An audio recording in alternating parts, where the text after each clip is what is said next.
Chapter 1. Introduction to Greystone Penitentiary. In the shadow of towering mountains, Greystone Penitentiary stands resolute, its gray stone walls encased by dense forests and swirling mists. Established decades ago, this maximum security prison has garnered a notorious reputation, not only for its unforgiving conditions, but also for its groundbreaking rehabilitation programs that aim to reform rather than merely punish.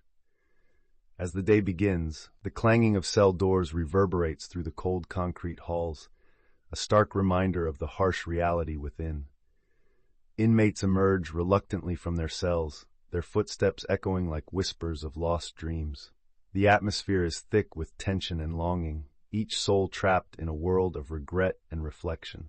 Yet amidst the bleakness, a flicker of hope persists, as the sound of distant conversations hints at bonds being forged, stories waiting to be told. Greystone is more than just a prison. It is a complex tapestry of lives intertwining in the pursuit of freedom, both behind bars and within their hearts. Chapter 2. Marco's Story, A Life Transformed. In the muted light of his cell, Marco's deep, gravelly voice reverberates with the weight of his past. I never imagined my life would lead me to Greystone, he reflects, the ambient sounds of clanging metal and distant chatter creating a haunting backdrop. Once, he was a devoted husband and father, living a life filled with laughter and love. But in a moment of rage, a single, tragic choice shattered that world.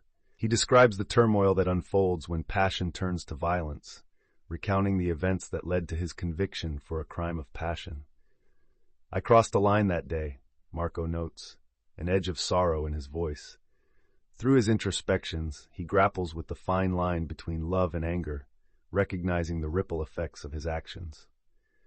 In the shadows of Greystone, Marco's journey toward redemption and self-forgiveness begins to take shape, illuminating the path to a transformed life. Chapter 3. The Weight of Regret. In the dim light of his cell, Marco's thoughts drifted to the life he once knew, a stark contrast to his current reality.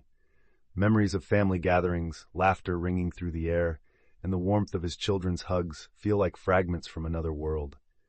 He reflects on the night that shattered everything, the moment when blind rage consumed him, leading to a choice he could never take back.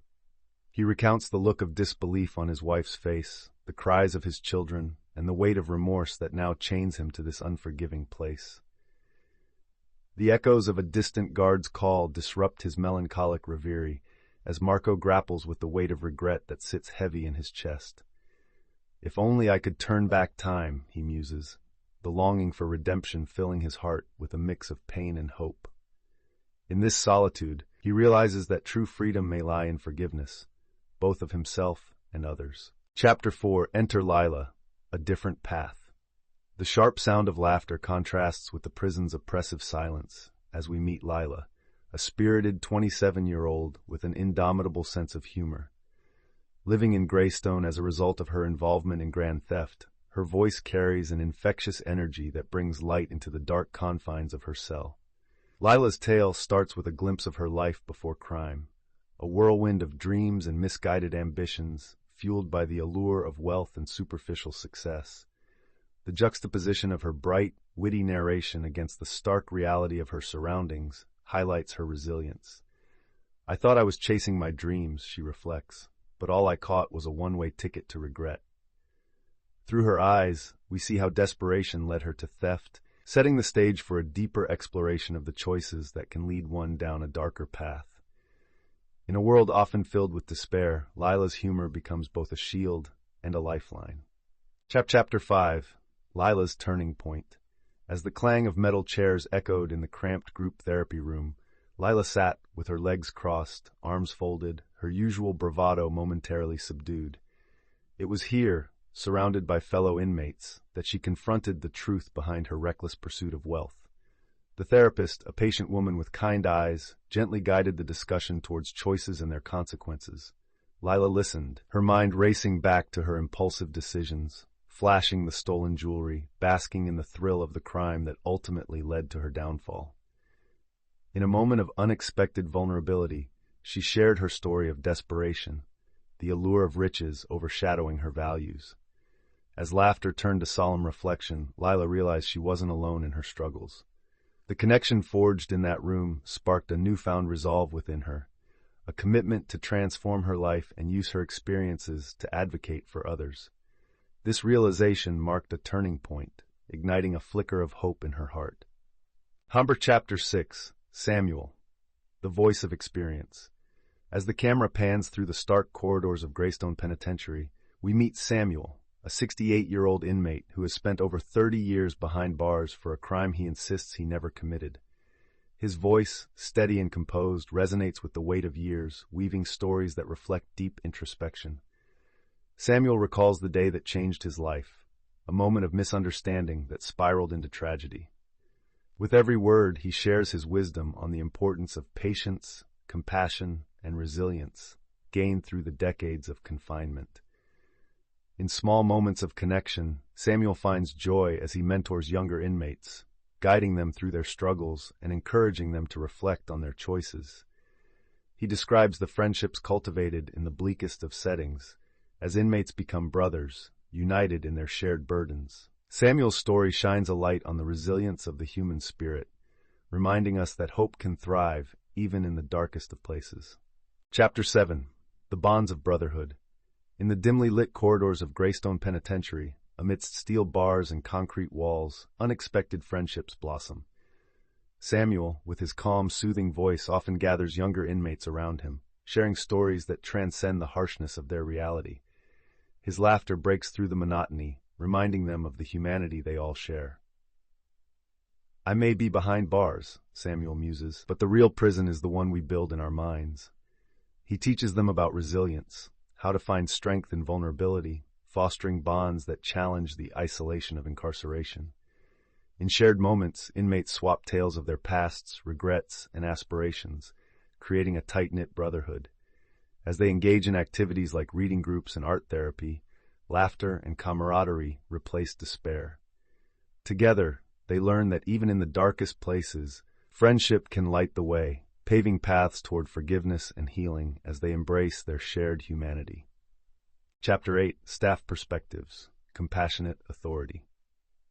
In the echoing hallways of Greystone Penitentiary, the voices of those in charge resonate with empathy. The warden, a middle-aged woman with a calming presence, reflects on her philosophy. Prison should be a place of transformation, not just punishment.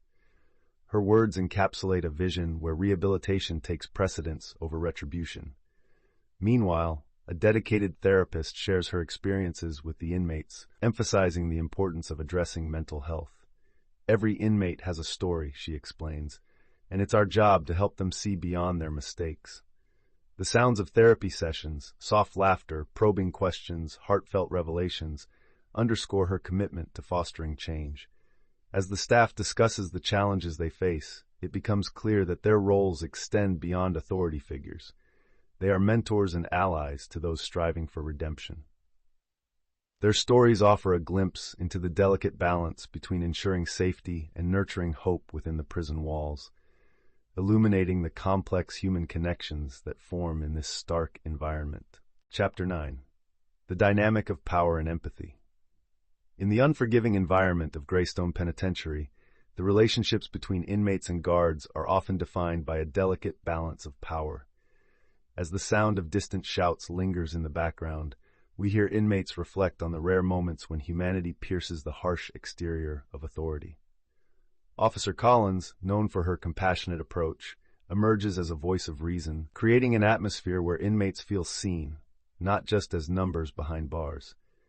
Through the murmurs of whispered conversations, inmates recount brief encounters where guards showed empathy, offering advice, lending an ear, or simply sharing a moment of laughter.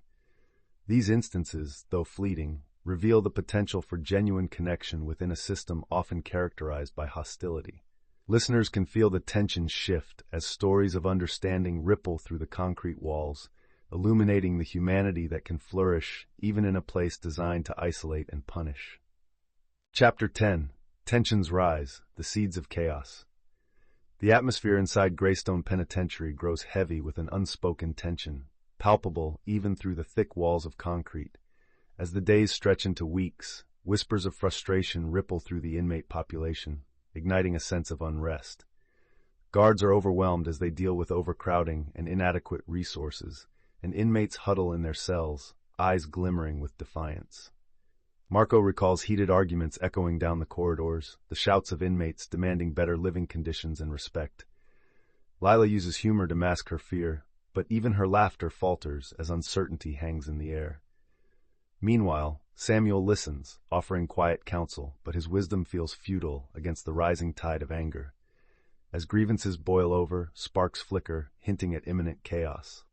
The sense of brotherhood that once provided solace now teeters on a precipice, raising the question, will the inmates unite to seek change or succumb to violence? In this charged environment, the stage is set for an explosive confrontation. Chapter 11, The Riot. The air in Greystone Penitentiary was thick with tension, an electric charge crackling among the inmates. Distant shouts echoed through the corridors as frustrations that had simmered for years boiled over. Suddenly, a piercing alarm rang out, triggering a cascade of chaos. Marco, heart racing, felt the weight of the moment. This was it. Clanging metal reverberated, and he could hear the clash of bodies in the yard. Lila's laughter turned to screams as chaos erupted around her. She glanced at Marco, a shared understanding of fear and determination flashing between them. Samuel, ever the voice of reason, called out for calm, urging those around him to remember their humanity amidst the pandemonium. As the riot unfolded, the trio found themselves at a crossroads. Would they succumb to panic or stand together? In that moment, choices were made that would profoundly shape their fates and the lives of those around them. The sirens blared, but within the chaos, a spark of hope flickered. Chapter 12, Choosing the Path of Peace. As chaos erupted around them, Marco, Lila, and Samuel found themselves standing at a crossroads. The screams of anger and fear filled the air, but amidst the roar, a profound clarity washed over them. Marco gripped the edge of a concrete table, his heart racing. He recalled the love he held for his family, higher than any fleeting rage. Lila, her humor stripped away, felt the weight of her choices and the lives affected by her actions. "How do we change this?" she questioned, her voice steady despite the turmoil. Samuel, with a deep breath, called upon his years of wisdom and experience. "We must stand together," he urged, his voice echoing like a beacon of hope. As the three united, their bond forged in shared struggles took precedence over chaos. In that moment, they chose not just survival, but leadership, igniting a spark of change amid despair and despairing that echoed in the hearts of their fellow inmates. Chapter 13, Aftermath of the Riot. The atmosphere in Greystone Penitentiary after the riot is thick with tension and uncertainty. Inmates sit in their cells, reflecting on the chaos that erupted and the choices made in the face of fear. Marco's voice trembles as he recounts the weight of what transpired, the haunting echoes of shouts and clashing bodies still vivid in his mind. He realizes the fragility of peace and how quickly it can be shattered.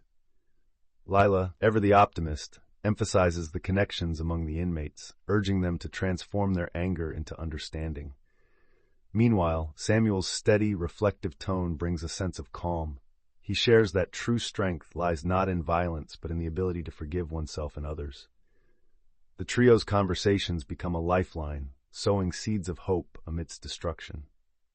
Each inmate grapples with the aftermath, exploring how this pivotal moment reshaped their perspectives on freedom, community, and resilience.